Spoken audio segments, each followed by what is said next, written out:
Hi everyone. I hope you're all doing well and finding some peace today, because for the last 7 days, James and Diep's family has been living through a literal hell on earth. For 168 straight hours, baby Nye's life hung by a thread as she suffered through terrifying seizures brought on by high fevers. The smell of disinfectant and the constant drone of ventilators are finally behind us, but does walking back through our front door really mean the fear is over? Or is this just the start of a silent psychological battle that James and Diep aren't ready for? Join us as we begin this tearful journey toward recovery. And please don't forget to hit subscribe to send some extra strength to baby Nye. Nighttime in a children's hospital is never actually night. It's more like a long gray blur, longer than any road trip James and Diep ever took back in their younger days. Here, time doesn't move by the clock. It moves by the slow drip of an IV bag and the piercing hum of the neon lights overhead. That light isn't white. It has a sickly greenish tint to it, hitting Diep's face and making her look like a wax statue. The air is thick, a heavy mix of chlorine bleach, the warm smell of onion porridge from plastic containers, and the palpable scent of anxiety. James stood with his back against the peel-in wall. He stared at Nye. His little girl, who used to be so full of life, now looked tiny and lost in the middle of the crisp white hospital sheets. Her cheeks were flushed bright red from the fever that refused to break. Her breathing was shallow, and her eyes wandered aimlessly into space. The hardest thing for James to look at was the tiny IV needle taped to her chubby little hand with a small, bear-shaped bandage. Every time Nye moved, the tube would sway, a constant reminder of how fragile life really is. The silence in the room was suddenly shattered by a heavy, muffled sound. Nye was coughing. It wasn't a normal cough. It was deep hacking coming from way down in her chest.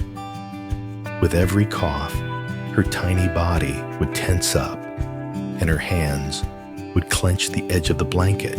Diep rushed over, gently rubbing her daughter's chest, while whispering soothing words she could barely hear herself. James clenched his fists. He felt completely helpless. He could manage complex projects and drive thousands of miles, but listening to his daughter cough, he felt like a total outsider in this fight. The door swung open.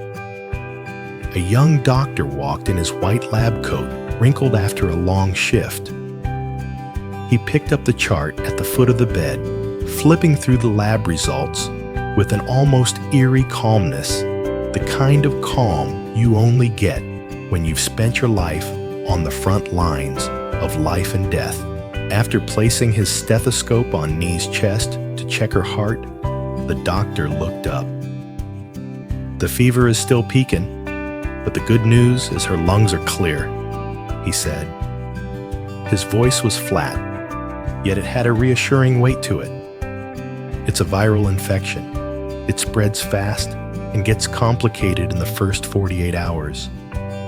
But if we follow the protocol, most kids bounce back just fine.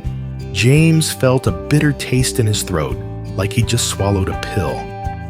He forced out a question. "How long does she have to stay, doctor?" The doctor looked James in the eye, then down at the child. "At least 7 days. 7 days." Diep repeated, her voice trembling as if it were about to break. 7 days. That number wasn't just a unit of time. It felt like a sentence. 7 days in this cramped space. 7 days on those cheap blue plastic chairs that would serve as beds. 7 days of listening to the constant beep, beep of machines sounding exactly like the heartbeat of fear itself. The doctor continued with his instructions. We'll keep her on the antiviral and fever reducers through the IV. If her breathing speeds up, or if she shows any signs of chest retractions, we'll start a nebulizer treatment immediately. You both need to keep a close eye on how much water she drinks and how often she wets her diaper. Any change, no matter how small, hit the call button. The doctor left, leaving behind a silence that felt like a terrifying vacuum. James and Diep looked at each other under the dim neon lights. They didn't say anything, because any words of comfort would have felt hollow. James walked over to the window and stared out at the city lights. Out there, life was rushing by. People were laughing and talking in coffee shops.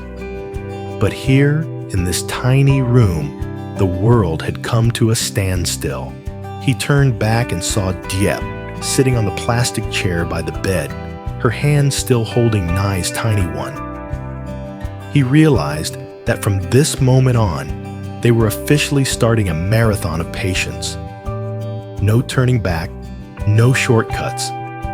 Just them, their little girl, and 7 long nights ahead. They shared a small nod, the look of 2 teammates in a silent war. What else could they do but be the strongest wall possible for their daughter to lean on? After Nye finally drifted off from sheer exhaustion, the aftertaste of the bitter syrup still lingered on her pale lips. Diep used a cotton swab, dipped in warm water, to gently wipe away a trace of pink medicine. She looked at the plastic spoon sitting lonely on the table and felt her own heart tighten, remembering how much the little girl had struggled. In a 2-year-old's world, a spoonful of bitter medicine feels like a massive betrayal by her parents. Diep wondered if Nye understood that this small cruelty was the only way to keep her safe. She pressed her face against her daughter's sweat-matted hair and took a deep breath. The familiar smell of baby wash was now buried under the sour scent of fever sweat and rubbing alcohol.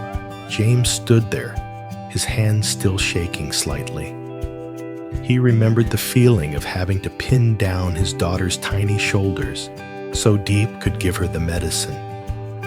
His strength, the thing he usually took pride in, was being used to overpower the person he loved most. He walked to the sink and turned the faucet on just a tiny bit enough so the sound wouldn't wake her, and splashed cold water on his face to fight off the crushing fatigue. Around 3:00 a.m., the hospital fell into a state of fake silence. It wasn't the peace of a good night's sleep. It was the silence of pain taking a temporary break. From the hallway, the steady rhythmic sound of a night nurse's footsteps echoed. James sat down on the plastic chair, a chair never meant for a man of his size. He looked around. 2 beds over another father sat with his head in his hands next to a paper coffee cup that had gone cold and left a stained ring on the table. In the opposite bed, a young mother was humming a lullaby in a raspy, broken voice. The beeps from heart monitors occasionally rang out from other rooms, creating a symphony of anxiety. Every long beep made James flinch.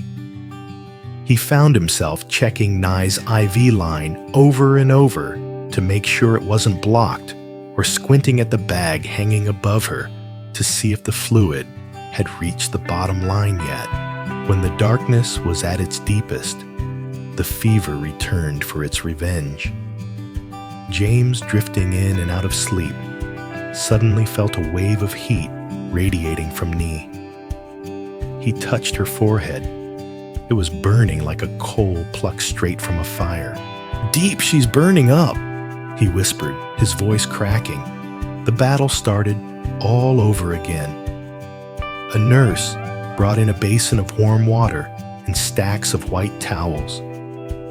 James and Diep took a side, each taking turns wiping down Nye's tiny body. Her neck, her armpits, her groin. They worked mechanically, but with extreme care. Nye woke up, but she didn't even have the strength to scream anymore. She just whimpered, a faint, "Mommy, Daddy." That felt like salt in an open wound. Every time the warm cloth touched her skin, her body shuddered. "Hang in there, baby. It's gonna cool down soon." Diep repeated like a mantra. Her eyes were dry. The tears had run out long ago, replaced by the fierce determination of a mother protecting her nest. Time moved so slowly that James felt like he could count every speck of dust dancing in the hallway light. Finally, through the small hospital window, a deep purple streak appeared on the horizon. Nye's fever finally dipped to 100 graus 38 grases. Her breathing leveled out, and her lips turned from a bruised purple back to the soft pink of actual sleep. Diep was beyond exhausted. She slumped her head against the foot of the bed and passed out. James stepped out onto the small balcony at the end of the hall to catch his breath. The city was starting to wake up. The first motorcycles were zipping down the street, and the distant cries of breakfast street vendors echoed from below. The world out there was moving on, busy and full of life. But inside this building, time remained frozen. He looked down at his hands, his fingertips wrinkled from water and disinfectant. He knew this was only the first day. There were 6 more to go. 7 days to learn patience, 7 days to understand the true depths of worry, and 7 days to realize that the most precious thing in the world is sometimes just a child's peaceful breath. As the most terrifying days passed, time stopped being a threatening ghost and became a slow-moving companion. This morning, sunlight began to creep through the high hospital windows. The rays sliced through the room, lighting up a space that had been nothing but white and sickly blue, turning the floating dust motes into tiny stars dancing a mindless but vibrant dance. James watched those stars and realized that even in a place full of pain, life finds a way to move in. Nye was more alert. The glazed look in her eyes from yesterday was gone. Now, she was looking for the animal stickers on the wall. She could take a few sips of warm water without throwing up, and every spoonful of thin porridge that stayed down felt like a miracle drug, bringing the color back to her cheeks. They began to establish a new normal, a sense of order built out of the chaos. James found a piece of paper and an old ballpoint pen at the nurse's station. He carefully drew a chart and taped it above Nye's bed with medical tape. That paper quickly became the family Bible during those days. 06:00 a.m. check temperature. The most critical milestone to see if the night was actually peaceful. 08:00 a.m. antiviral meds. The battle with the bitter taste was getting easier. 10:00 a.m. Eat porridge. Even a few bites was a major victory. 12:00 p.m. Nebulizer treatment. The machine's hum started to sound like an old friend. Writing these things down helped James and Diep feel like they actually had some control over their lives again. Every time a task was finished, James would cross it out with a firm, decisive stroke. Seeing those lines go through the words brought a strange sense of relief, as if they were taking one step at a time, climbing out of the deep hole called illness. James's phone vibrated in his pocket. It was his mother, Mrs. Loy. Over the last few days, she had called dozens of times, but this was the first time James answered, with a voice that didn't feel as heavy as lead. "How is she, son? I haven't been able to sit still. I've been lighting incense and praying non-stop." Mrs. Loy's voice trembled through the speaker. He could hear the shortness of breath that comes with an elderly mother's overwhelming worry. James took a deep breath, looking over at Ly, who was flipping through an old comic book. "The fever broke today, Mom. She's finally eating. The doctor said her lungs look good. She just needs time to get the virus out of her system."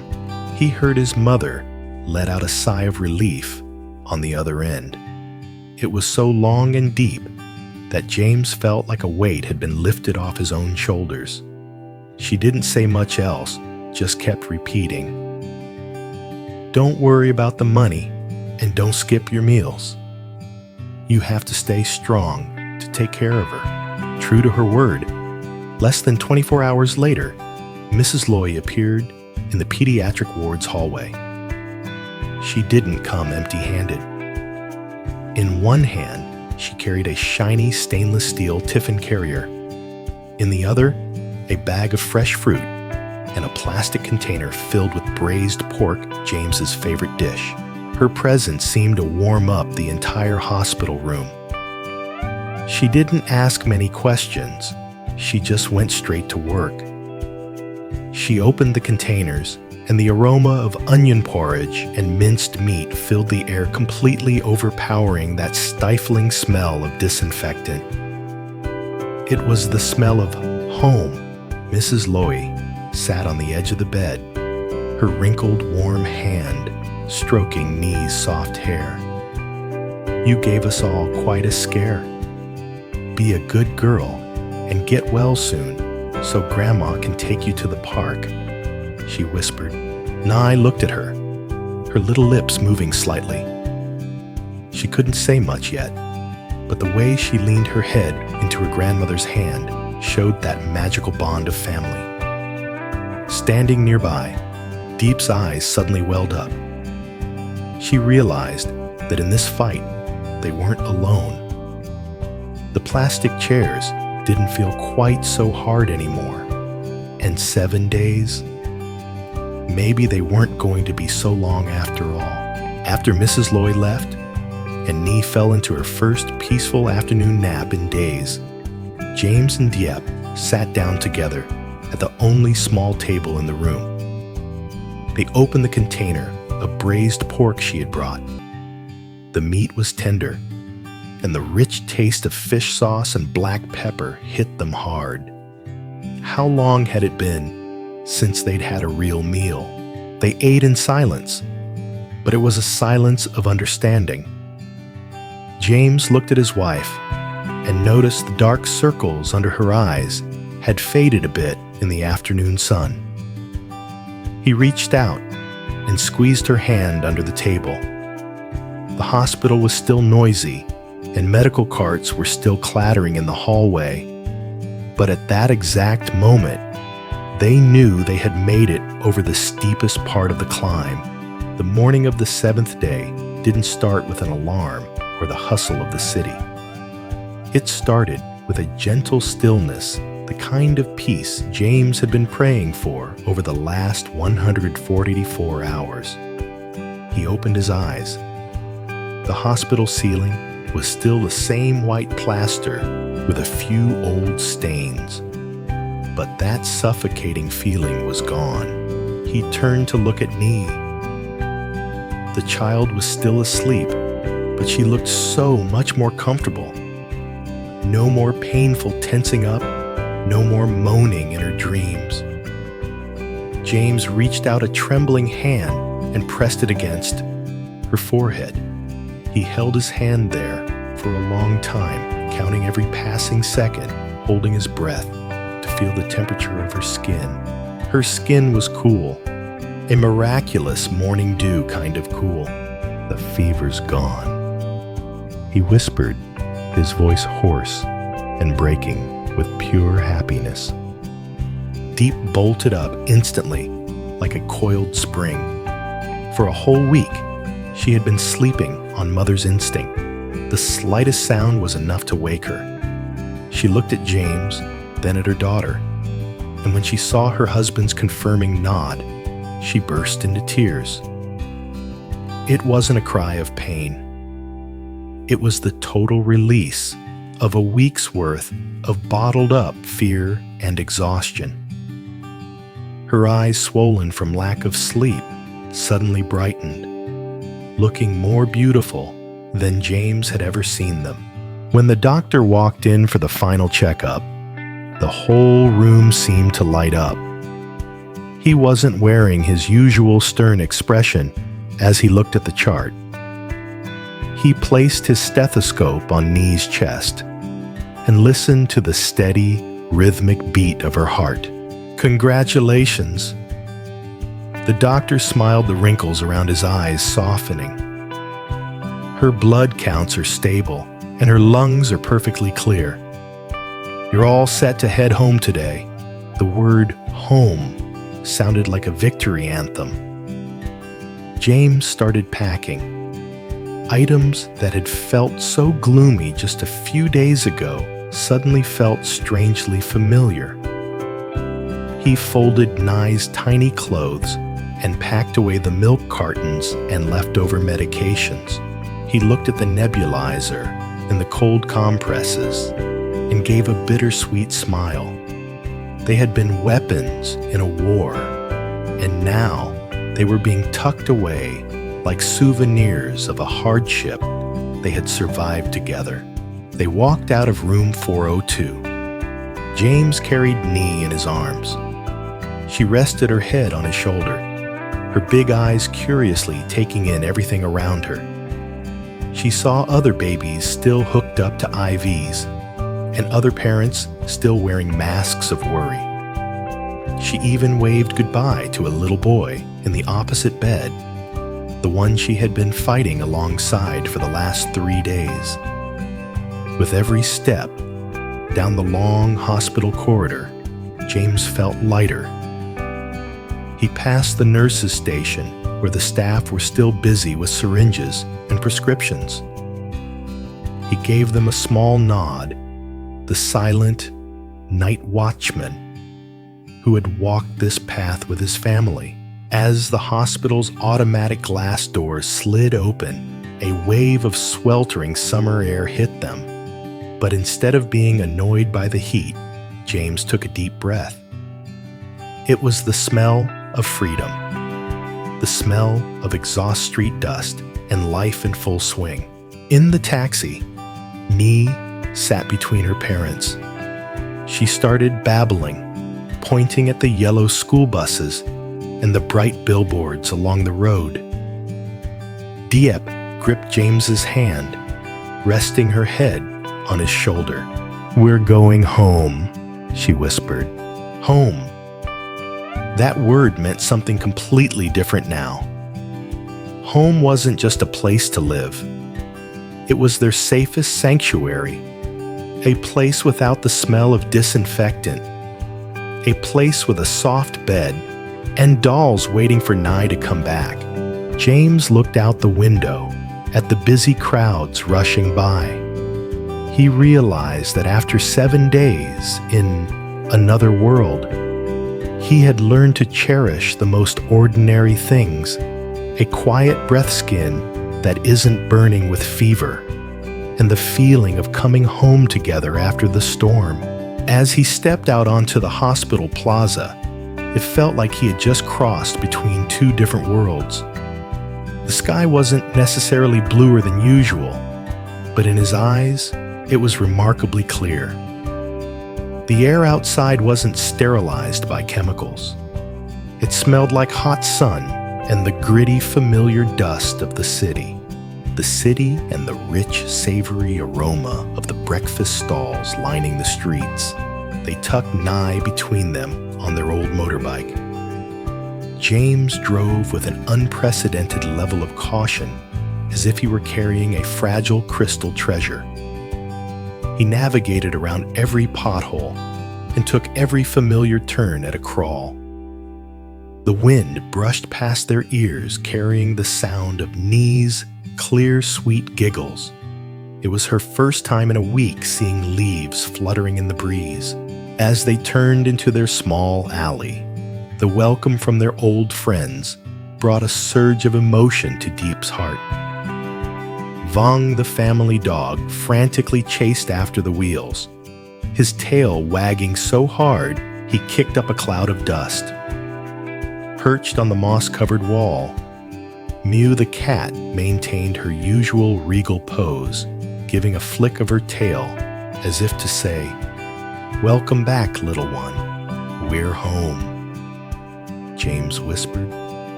And this time, the words weren't a desperate hope. They were a tangible reality. The first order of business once they stepped inside was the bath. Diep prepared a basin of warm water, adding a few drops of fragrant eucalyptus oil. She gently peeled off Nye's crumpled hospital clothes, that rough cotton fabric that had absorbed so much sweat and anxiety. When the warm water touched her skin, Nye didn't scream, like she did when the nurses wiped her down with cold towels. Instead, she giggled, her tiny hands splashing the surface and sending sparkling droplets flying into the midday sun. The hospital smell finally faded away, replaced by the scent of cleanliness, of love, and of devoted care. With her hair dried, Nye scrambled onto her own bed.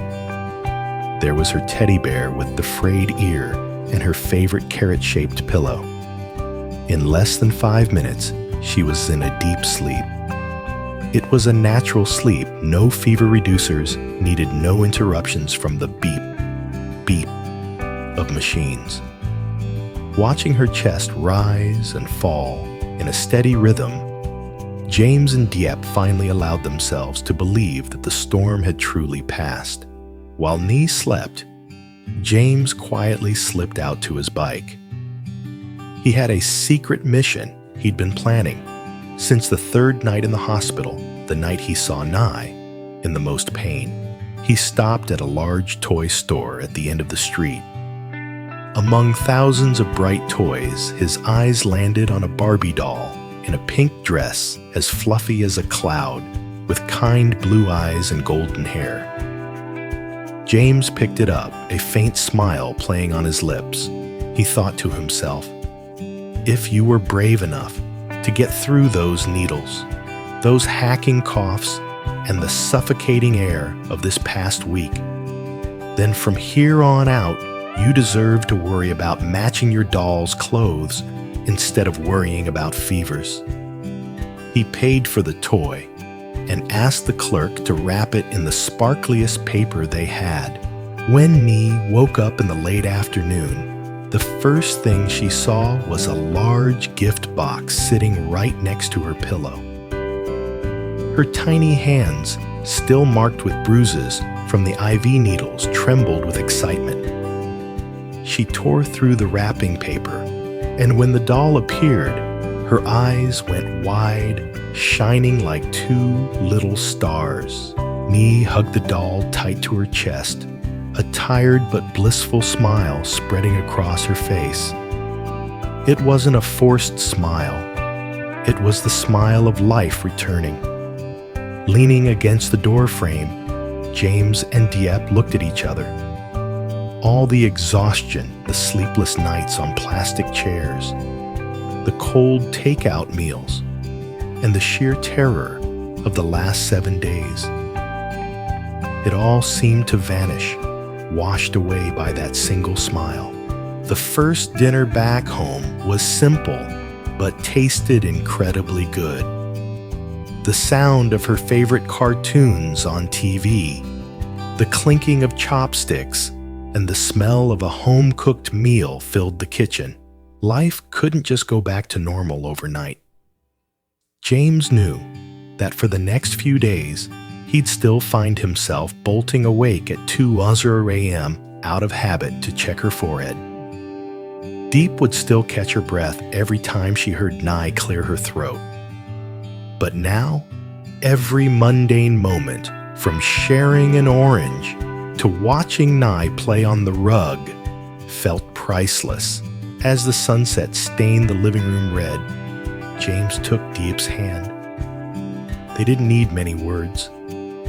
They both made a silent vow to protect this fragile, sacred peace at all costs.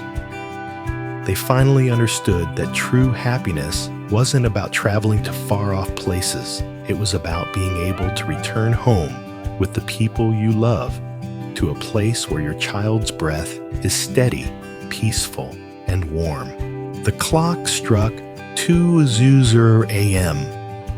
Following an instinct programmed over the last 7 days, James sat bolt upright. He didn't need an alarm. His body automatically woke up at the exact hour when Ly's fevers used to hit their peak. He crept toward her bed, his breathing so quiet he could barely hear it himself. Under the dim, yellow glow of the nightlight, Ly was lying on her side, one hand still gripping the pink skirt of her new doll. James reached out to touch her forehead, but paused halfway. He was afraid the coldness of his hand would wake her. He stood there watching the rise and fall of her chest.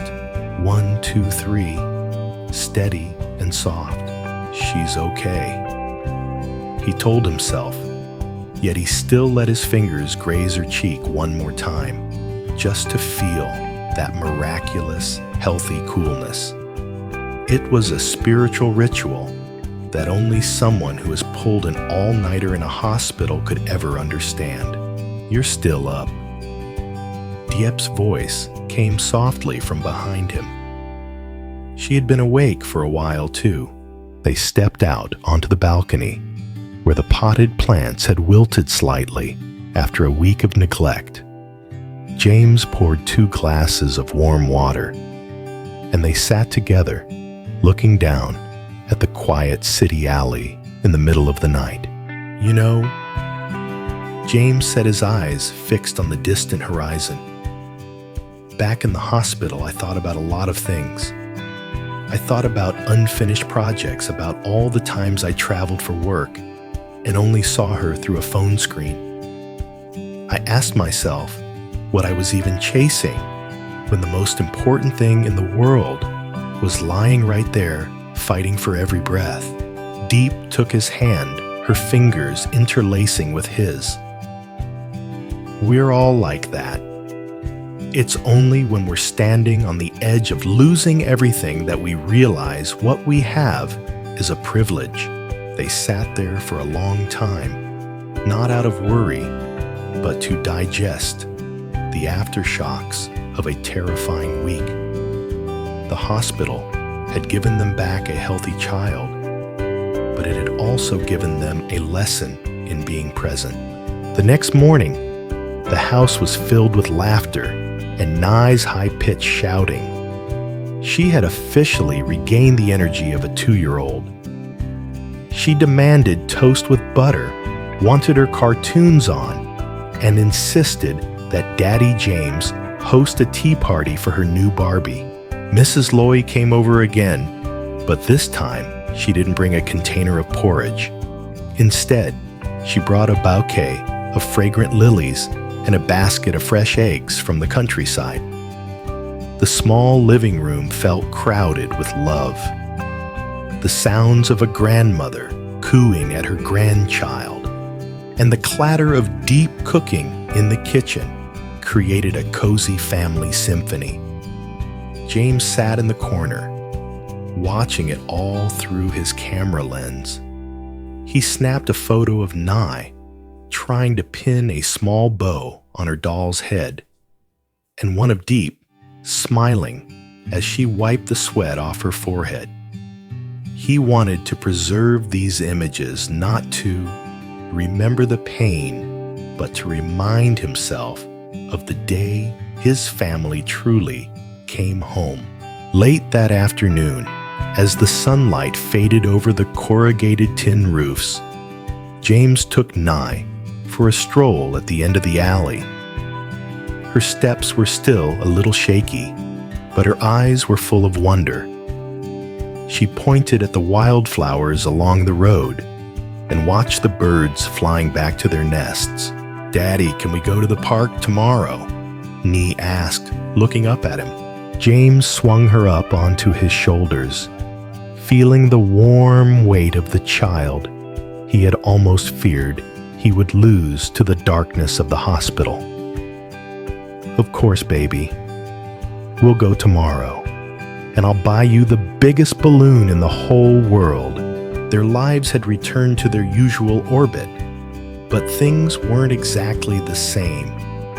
There was a quiet shift in the way James organized his work schedule, and in the way Diep stopped sweating the small stuff so she could spend more time just holding her daughter.